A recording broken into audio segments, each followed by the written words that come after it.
Rest assured, Carol, we will figure out what makes you different. Are there any questions you might have for us, Carol? I guess to start with, what the What is up, everybody? Jeremy Eisenfire here, and welcome to the channel. The upcoming Apple Plus TV series Pluribus is just around the corner now, and even after multiple different teasers and trailers, the show is still shrouded in mystery, leaving many different fans to speculate as to what the show will be about.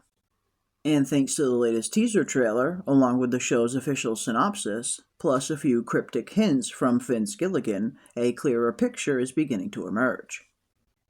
The official synopsis for the show states, the most miserable person on Earth has to save the world from happiness.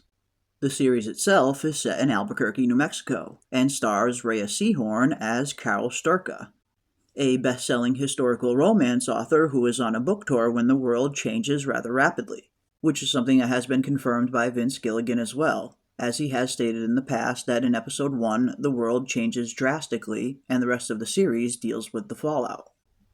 And thanks to a few subtle hints and clues, many believe that the show is going to be centered around a virus that breaks out early on, that causes all of its victims to experience a never-ending perpetual happiness. That is, everyone but Carol, who appears to be immune to the virus. Which, if nothing else, would line up with the synopsis of the show about the most miserable person saving everyone from happiness. And even more so, it would line up with the actual title of the series as well, Pluribus, which is derived from the Latin term e pluribus unum, which roughly translates to, out of the many, one, which in this case could be referring to the fact that out of everybody that has been affected by this virus, there is one that is immune to it in Carol. And through her POV, we will see her try to adapt to this new world that she holds in contempt. With everyone around her suffering from a relentless optimism, and with Carol herself being immune to the happiness, she is going to be forced to navigate a world that she views with rage and confusion. And I wouldn't be surprised if we come to find out that her deep hatred and contempt for the world is what made her immune in the first place. Creator Vince Gilligan has recently stated that as everyone around her becomes increasingly cheerful and agreeable, Carol finds herself on a quest to find answers, although there will be complications that arise. And it looks like we're getting a certain glimpse at some of these complications in the latest trailer for Pluribus, as it appears that the government itself is also taking a keen interest in Carol, in hopes of, quote, fixing her so she can join the rest of them, which could potentially be setting up the two factions that we're going to see the story play out through, Carol and the uninfected, and the rest of the world that has been infected with happiness. And I wouldn't be surprised if by the end of her journey, Carol does find a new respect and happiness for humanity, if not through any virus, then perhaps through her path of exploring the human condition.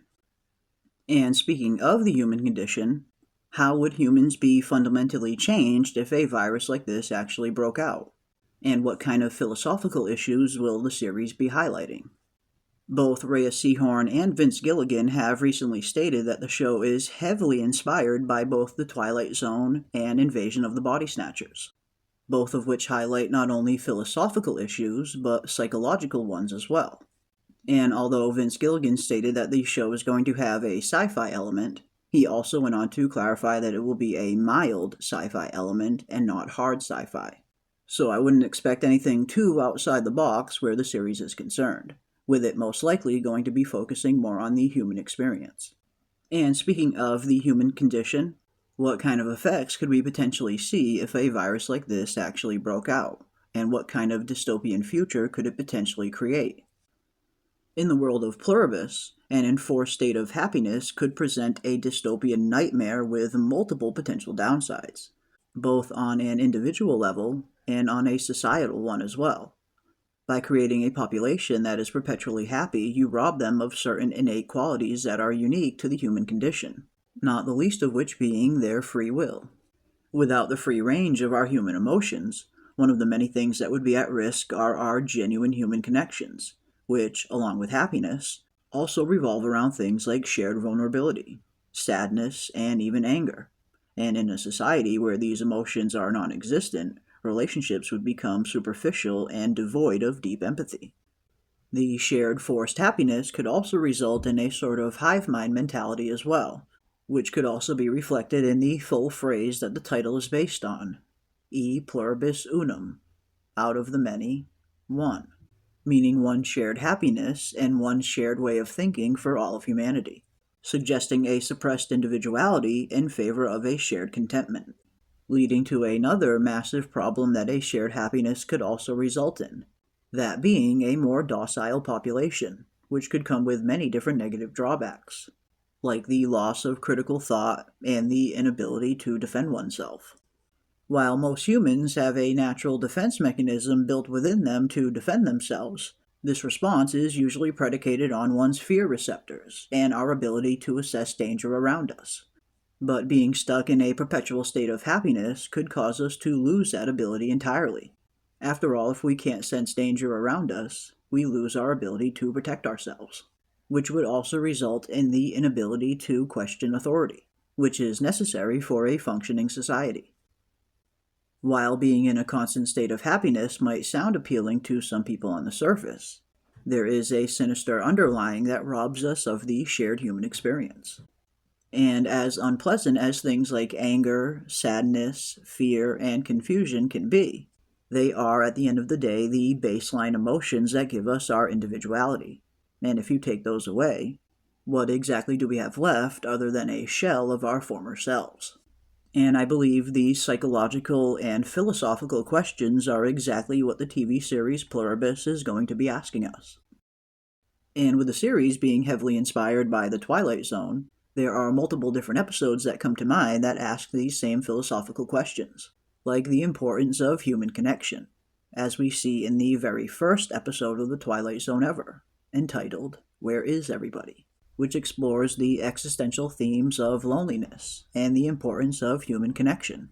When a man wakes up and believes that he's the last man alive on Earth, it creates a sense of isolation, leaving the human to ponder the importance of having a connection to others, by highlighting some of the despairs of loneliness.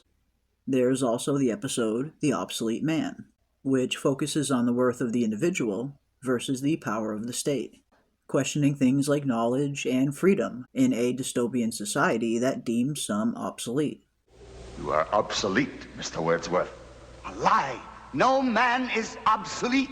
You have no function, Mr. Wordsworth. You're an anachronism, like a ghost from another time.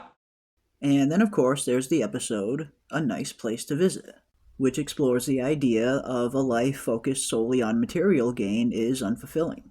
The episode suggests that the pursuit of goals and the process of struggle holds inherent value, and that a life without agency or challenge can become a form of misery. I must be in heaven. Yeah, that's it. That's it, I'm in heaven, right? At the end of the day, if nothing else, the show is going to be a very keen insight into the basic human condition, highlighting the importance of having these very different emotions. And I'm certainly looking forward to seeing how this story plays out through Carol's POV. But that is going to do it for our breakdown and predictions on the upcoming series Pluribus, which will be airing on Apple Plus on November 7th. So be sure to subscribe and hit that bell for notifications to stay up to date on all of our upcoming Pluribus content. And as always, I want to give a big thank you to everybody out there for watching, and a huge thank you to all the channel members, and we will see you on the next one. What the